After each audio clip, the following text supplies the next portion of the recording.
have something cool for me. I'd have to... Hey, all right, welcome back. They're like, hurry up, Burke. Okay, we're doing a show here. Tom's so mean to me. He's like, come on, go, do it now, go. We're doing it live. We're live. Hey, everybody. What's up? Welcome back. Where's lunch? I was asking the same thing. I got a stale donut back there for you. I bit a little bit off of it. Are you okay with having Yeah, another? it's fine, as long as you softened up that. I sure did. I licked the whole thing. Perfect. It's ready to go. It's disgusting. How is everyone? Yeah? Having a good time? Really? All right, here we go. What are we doing tonight? Can we come? Yeah. We have no plan. Seriously, we have no one nothing. has invited us to anything. They don't invite us to things. It's not even a joke. No, Somebody was like, there's an 𝗦𝗲𝗀𝗀𝗶ecie meetup at GitHub, and I was like, can I go? And they said no. Like, what the heck? Well, I know. I went to a thing the other day, MVP thing, and nobody invited me, and they had to like write something on a name badge, like, oh yeah, you were supposed to be here the whole time. Nice. Now they tell you. Okay, tell me. Seth. Yes. We have official business to get done here. I have talking points. Yeah. We've been talking agents all day. Here is the surface.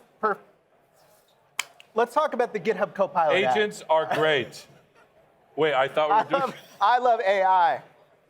But workflow is scattered across... By the way, this is weird because I usually do interviews, but he's interviewing me, and so it's like the Spider-Man meme right now. We're pointing at each other. That's right. Exactly. That's right. Well, we're gonna have to figure out how to make this work. It's gonna be a disaster start to finish. But we're talking about the GitHub Copilot app. Yes. Which is, because I know what you need, is another app. Yes. With which to do agentic coding. Yes. And you're in luck because we've got one for you. That's right. And now here's the thing, though. Because I like to categorize things in my head so that I know where things fit. Right. Because I have like an OCD brain. I need to know where things fit, or I will not fall asleep. Okay. So we have the CLI. Yep. We have agents in VS Code. Correct. Now we have the GitHub Copilot app. Why do we have the GitHub Copilot app? This is where I'm starting to think, like, it depends on where the code is in your workflow and where the projects are with respect to your workflow. Look, hear me out. Okay. When you're in the CLI, you are zoned in on a very specific project, very specific task, nothing else. Okay. And you are not necessarily super interested in seeing the code while you're doing work. You are interested, perfunctorily, right? Is that a word? Yeah, no, it is a word, but I'm not. I'm a simple man. You're gonna have to dial it back. I know. Okay, so I am not interested. I don't even know how to say it. Yeah, I'm not interested in looking at the code. So what is another word for perfunctorily? I don't think I used it wrong. We can't even think anymore. Yeah, anyway, use the CLI for this one because you're not looking at code, right? You're focused in. So that's CLI. When you're inside of Visual Studio Code, you might be working on something in a specific project, but you're very concerned about, for example, you're building an SDK, and you're very concerned about API shape. You want to see the code that's being put out. You're working with the files and looking at it. Notice that that's one click stop up, right? Because when you're in the CLI, you're literally looking at, I'm going to solve this thing and do it, but I'm not looking at the code, and if you are, it's somewhere else. In VS Code, same agentic harness, but you're looking at the code as it's going on. The Copilot app is a click stop up from that because that is multiple projects at the same time. You see? So if you're working on a lot of things at once, like you're starting your day, you might have like 5 or 6 projects. GitHub Copilot app, start your day, see what's going on. If you can go to my screen here, you can see I have a home thing. I have what am I working on? Add fetch first guidance for work IQ. You can see your particular work. Oh, I have a lot of security things I need to do. Yeah, hey, take care of this Dependabot. Dependabot. Right, notice that this is now zoomed out from the, I'm super laser focused on a project, not looking at code. I'm super laser focused on a project. Yeah, you're like at the repo level. I'm at the repo, multiple repo level. Repos. So that's how I like to think about it. What do you think about that? What do you think about that? Well, I want to hear more about it. Like, why is it that we would want to have this view of the world other than because it seems to me like what you're describing is, if I'm in VS Code on a project, it's like a bottom-up view of the world, and this is like a top-down view. Yes, okay. And here's the thing, and this is the part, everyone's like, the cost of code is now 0 in tokens, it's the cost of tokens.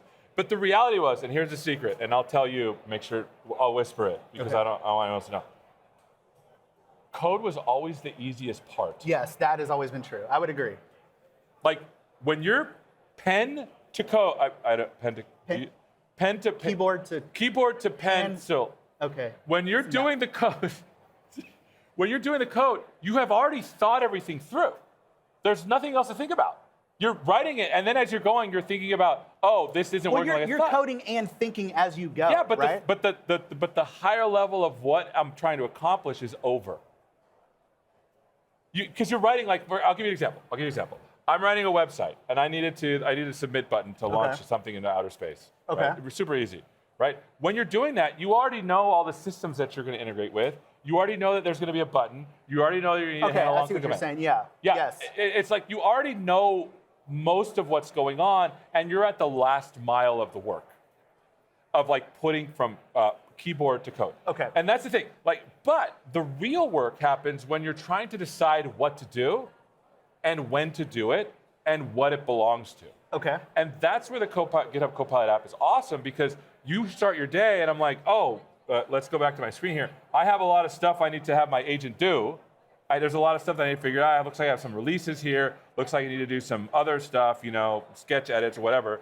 I have a holistic view of what's going on, and then I can start to zoom in with the GitHub. But now that's just the projects that you have loaded in. Right. This is the other thing I like, is because on GitHub you see everything. Yes. And in here it's just this stuff. It's Correct. like a subset, just what I'm working on. I like that a lot. I don't know about everybody else, but like when it comes to GitHub notifications, like I go in there and I look and I'm like, nope. I go right back out again. No, because like I have in so many projects that like I don't even look at, like, how there's like, I don't know what that view is on .com where it's like all the things, and I'm just it's like. It's everything. It's literally I'm everything. Just like, yeah. But this is not everything. This is like what I have to do now. So this is the project level. But the cool thing about the GitHub Copilot app is it allows you to start at the holistic level, decide what to do, and then when you go, like for example, I was trying to get some Foundry local stuff to work. Notice that in quick chats, this quick chat thing is like not in a project. Yes. It's like me ideating about work. Yes. And so notice that again is outside of a single project.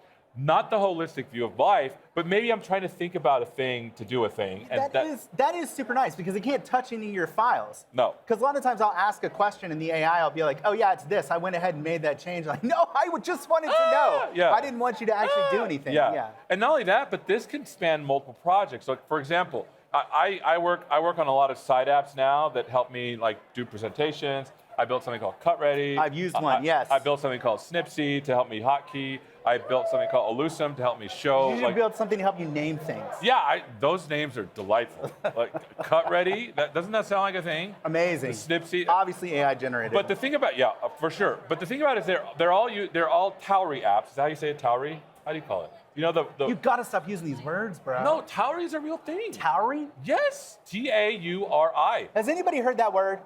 Raise your hand like if you've heard that word. Come on. No one has heard. You just made that up. Come on. In front of all these people. Tauri. Here, this thing right here. Tauri. Did I call it wrong? Yes. What's it called? Tauri. I'm like showing up at a party saying a thing wrong like an idiot in front of me. I didn't know you were talking about a technology. I thought it was like an English word. Oh, that meant something. no. Okay. This thing. Tauri. So this is cool, right? Because this is like an Electron super thin web view with Rust in the back end. And all of my clients. Wait, what is this? This is what you're building on? No, that's what I'm building on. Okay. Yeah. And so as I'm building these things, I've noticed that there's shared infrastructure that I'm using across all my apps. And so, for example, in the GitHub app, I can start to ideate in quick chats. Hold on, several of my projects are using the same thing, and I find that we've written the same thing over and over again. Is there a way for us to like put these things together? So, for example, agentive is the harness I used that I wrote in Rust to do agentic stuff in my Tauri. And this is where I do the ideation for this kind of thing. Now, can you click into that for a second? Yeah. Now, I did notice that in the quick chat, so down there, you actually, so the other thing I like is like I'm chatting, I'm like, okay, I actually want to do this. You can then pick the project. So if you go down, you can then attach the quick chat session to. Oh, I didn't know that. Where is it? By the way, right next to you, right next to your cursor. Over, right there. Boom! And you can just pick it and be like, okay, now go do it. So it's like disconnected until you want it connected, and then it's there. It's disconnected until we're connected. Until it's connected. Like our dinner plans tonight. Right, we have none. None. We're disconnected until we're connected. Right, with all these folks. Yeah. So this is the cool part. This is the cool part about this. But then the last thing with the GitHub Copilot app is you can actually zoom in again and start to work on like your own, for example, hey, resume, this is 𝗦𝗲𝗀𝗀𝗻 is my program, my thing that's an agentic, draw stuff for me to explain stuff. Okay. I can actually go through and look at all the stuff that it's doing and then zoom into the exact changes. So notice that the Copilot app allows me to start holistically with my work. I can think about multiple projects at once, and then I can zoom into a single project. So this is why these are all different apps, but they have different, for me, headspaces. So sometimes I'm in the CLI a lot. So for example, here you can see I was doing some work with 𝗦𝗲𝗀𝗻𝗀 in the Copilot app and in VS Code because I was interested in the API shape. But then I can go over here and take a look at some of the changes that were there. So that's how I tend to navigate these things. Now, Seth, let me tell you the thing that I love most about this app. This is the single best feature of any app Is it ever. Canvas? No. Oh, I was going to show that next. Whenever you start working on a new project, what do you got to do? Like an existing project, what do you got to do? I got to get a drink. No. Oh, sorry. No. No. You go out, you get the URL, you clone it, you have to clone it to your machine, and then you have to open the editor, like it's a whole thing, right? But go open, so find a new project to work on. Okay. This is such a simple thing, Okay. but this is the thing I find most compelling. My to-dos. No, go to GitHub. GitHub. So pick one off GitHub. I did. Did you? Yeah. No, go to right, GitHub right. repository, yeah, and just pick anything. So imagine you're starting work on a new project. Ooh, let's here. pull agentive. That's the thing I was just telling people. Boom, and then it's just there, and you can just start working. Like there's no clone, there's no opening the editor. In a work tree. I know it's in a work tree. I know it's a small thing, but like this is the kind of stuff that really excites me. But it's better. I don't care about. Hold on, it's better. Okay, it's better. sure. Let's talk about Canvas because we got like 2 minutes. Okay, we totally let's do nerded out. So Canvas, the thing I like about Canvas is and this is the zoom out now. This is like the drop the mic situation. We are used to talking to these things via chat. Like I got to interact with this thing via chat. Right. Canvas allows you, or allows the LLM or the agent harness to actually create a canvas where you can interact with it a little bit differently. So for 𝗦𝗲𝗀𝗀𝗀𝗀, my diagram generator thing, I built a canvas that allows me to like explore the repo and make sure I know. So for example, if I go over here, I want to say 𝗦𝗲𝗀𝗀𝗀𝗀 at a glance. And I'm like, hold on, wait a minute. I don't know tell me what core is. I can actually click on this thing and it will go back. And the agent will be like, hey, look, this is what this thing is. Oh, it sent a prompt to the agent. Yes. Ah. And I can talk with the agent to update the canvas. So now I have this way of interacting with and this is only going to get better. This is super early. This is using the diagram generator that I have. It allows me to know and interact with the agent harness in a different way, not just chat. Yes, this is super interesting. The idea here is that you want a UI to interact with the app that doesn't exist. So you just create it because you can do that. For instance, like one of the ones that I created was similar to what you did, but I said, show me all of the projects in this app and put main in the middle and then show me how far they've diverged from main just by positioning so that I could visually see which ones were like way off, like way behind. So that's like the kind of stuff that you can't get, you can just build it. I mean, look how cool this is. I click on stuff and I'm like, hey, it's like, hey, look at, because this is the internals of how these things are drawn. And it's like, hey, the inspector is a control panel for editing, blah, blah, blah. Well, tell me about the document. And it's just very cool. And then I can also go the other way as well. And it's just a super cool feature. It's awesome. You know what I love, Seth? I love that everything is moving so slowly. And it's so easy to understand all the new features and technology. You know, it used to be hard. Now. You're smearing my makeup here, Burke. I just. I'm exhausted. Yeah, all right, Seth, thank you very much on behalf of everyone. Thank you, sir. Get out of here. All right, we'll see you. See you. Bye. We'll be right back.